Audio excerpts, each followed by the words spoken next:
उमर चीमा साहब, आप बताइए, आपकी इसके ऊपर क्या असेसमेंट है सिचुएशन को लेकर? हौथियों वाली ख़ास तौर पे किस तरह से मामला गुंजलक कर देता है पाकिस्तान के लिए, और अगर ऐसा होता है तो किस हद तक फैल सकता है ये मामला? जिम्मेदारी किसके ऊपर होगी फिर?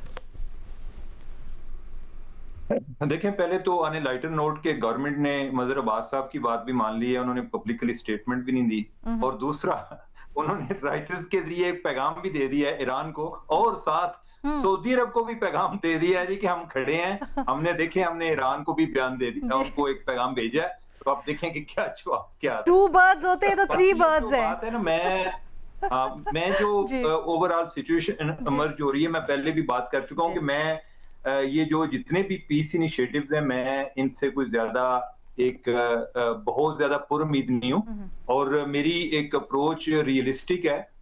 और रियलिज्म की दुनिया में जो इस तरह के होते हैं ना जी, कि मुसलमान इकट्ठे हो जाएं या कोई फलां के वास्ते हो जाए, इस तरह लोग इकट्ठे नहीं होते, अपने अपने मुफाद में इकट्ठे होते हैं, जिधर उनको जो चीज सूट करती है। हर एक के अपने अपने स्ट्रेटजिक इंटरेस्ट हैं। पाकिस्तान के ईरान से मुख्तलिफ हैं। ईरान जो है, यानी कि उसके लिए अपने जो मकासद हैं या मुफाद हैं, वो ज्यादा मुकद्दम है। अब जो सिचुएशन इमर्ज हो रही है, अगर हम इसको MOU से ही शुरू करें, तो MOU हुआ तो उस पर हम बहुत ज्यादा हमने सेलिब्रेट किया, हमें उम्मीद थी कि चीजें आगे बढ़ेंगी। लेकिन जो उसकी रीडिंग है, वो जो एक मुतहारिफ ग्रोथ है, उन्होंने उसको डिफरेंट रीड किया हम तमाशाइयों की निस्बत। उसमें जिस तरह के बयान अमेरिका की तरफ से आए, JD वैंस ने जो बयान दिया कि ये it's a kind of pause, और ये है कि वो चाह रहे हैं कि इस दौरान जो एनर्जी सप्लाई है, ये चीजें भी सेटल हो जाएं। और ईरान ने इसकी इंटरप्रिटेशन की कि ये अपने आप को रीग्रुप कर रहे हैं, और उस दौरान वो अपने को मजीद ट्रूप्स जो है वो भी मिडल ईस्ट में भेज रहे थे। अब ईरान चूंकि इसमें पार्टी है, उसको लगा कि ये कोई सुलह वाला मामला नहीं है, ये तो एक टेक्निकल किस्म का कोई एक MOU था, जो कि इन्होंने कुछ टाइम बाय करने के लिए किया है। इसके बाद हमें दोबारा मार पड़ सकती है। दूसरा फिर ये हुआ कि जब अली खामनाई का जनाजा उठा, और ईरान का इनकलाब भी इसी तरह आया था कि कोई एक जनाजा था, तो जिसपे यानी कि वो लोग इकट्ठे होते गए, अगली दफा कोई खत्म था तो फिर उस पे कोई मुजाहरे हुए और कोई 4 लोग मारे गए।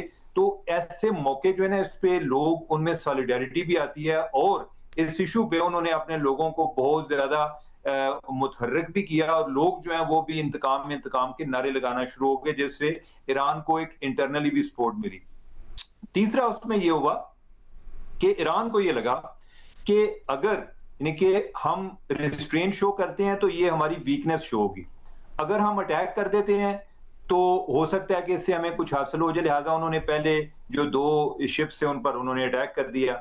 अब ये उनकी एक गैम्बल है, ये वो ईरान वाले एक जुआ खेल रहे हैं। और यानी कि मैं उसको पहले जो बात करता आया हूं वो ये है कि ये जंग मुझे लगता है कि अपने मंतकी इंजाम तक पहुंचेगी। मंतकी इंजाम जो होती है ना, उसमें फिर कोई एक फातेह होता है और एक उसमें कोई हारी हुई पार्टी होती है। तो इसमें या तो ईरान इस रीजन में अपनी रेट स्टैब्लिश करने में कामयाब हो जाएगा, या फिर अमेरिका जो है वो ईरान को बहुत ज्यादा डैमेज करेगा। अब यह है कि उनकी ईरान के जो डिजाइन हैं, जो अजाइम हैं, उनमें ये बाबुल मंदब और ये जो रेड सी है उसमें शामिल है। क्योंकि पहले उन्हें लगा कि हम ये काम इधर से कर सकते हैं, जो अपनाए हुर्मुज़ से। अब उन्हें लगा कि हो सकता है कि जो दुश्मन है, यानी कि उनकी नजर में जो उनके दुश्मन है, उन्होंने दूसरे रास्ते तलाश कर लिए हैं, और जो हम चाहते थे कि सप्लाई को चोक करें और उसकी वजह से पूरी दुनिया को पेन फील हो और उससे डोनाल्ड ट्रंप पर बहुत ज्यादा प्रेशर आएगा, हमें अपने जो ऑपरेशन है उसको वास्ट करना पड़ेगा। एक और अहम चीज ये है कि हम जब ईरान के बारे में सोचते हैं या हमारी जो बात होती है, हमारे ज़हन में उधर के सदर होते हैं या उनके वजीर खारजा होते हैं। लेकिन यह है कि उधर के जो असल में फैसला साज अदारा है वो IRGC वाले हैं। उधर आपको नजर आता है कि वही असल फैसले करते हैं। तो चीमा साहब, क्या आपकी बात का लुबे-लुबाब ये लिया जाए कि ईरान ने जुआ खेला है मौजूदा सूरत हाल के अंदर, और ये जो फ्रेश बाउट है इसके अंदर, तो जिम्मेदारी जो भी कॉन्सिक्वेंस होगा उसकी ईरान के ऊपर ही आती है? डेफिनेटली ईरान पर आएगी। ये हुती वगैरह जो है ये ईरान की प्रॉक्सीज हैं, और वो उनके कहने पर करते हैं। तो कोई भी पार्टी ऐसी नहीं होती कि जो 100% राइट होती है और दूसरी 100% रॉन्ग होती है। यही होता है कि आपका पैचअप किस स्टेज पर हो सकता है, आप क्या कॉम्प्रोमाइज़ कर सकते हैं या नहीं कर ओके, सकते।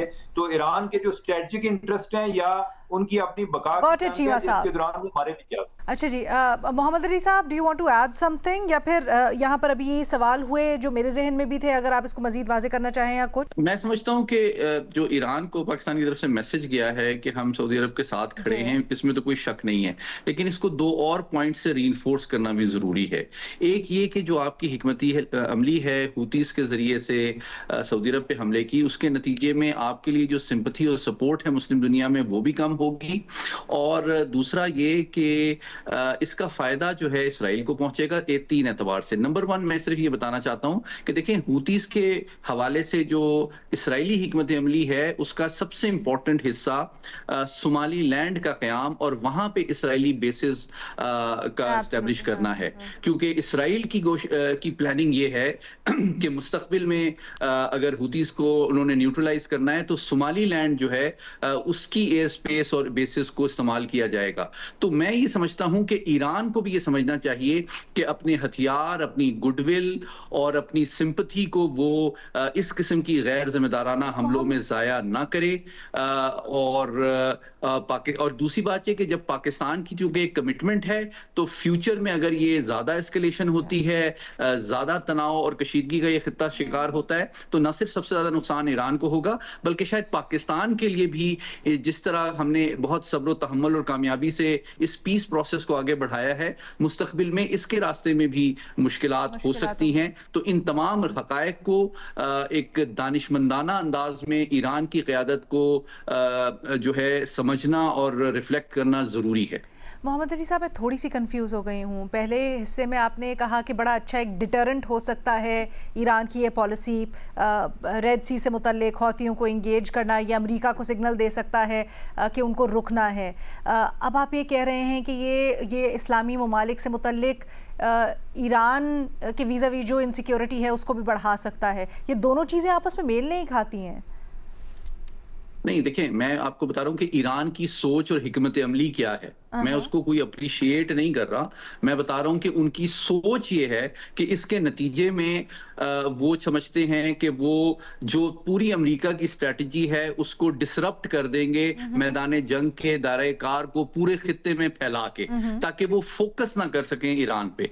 लेकिन इसका ये मतलब नहीं है कि ये कामयाब और फैसला कुन हिकमत अमली है। इसके जो नुकसानात नफ्सियाती, सियासी, नजरियाती और तस्वीराती एतबार से ईरान को होंगे, वो शायद इस हिकमत अमली को जो है एक तरह से इक्लिप्स भी करते हैं और उसको ओवरवेल्म करते हैं।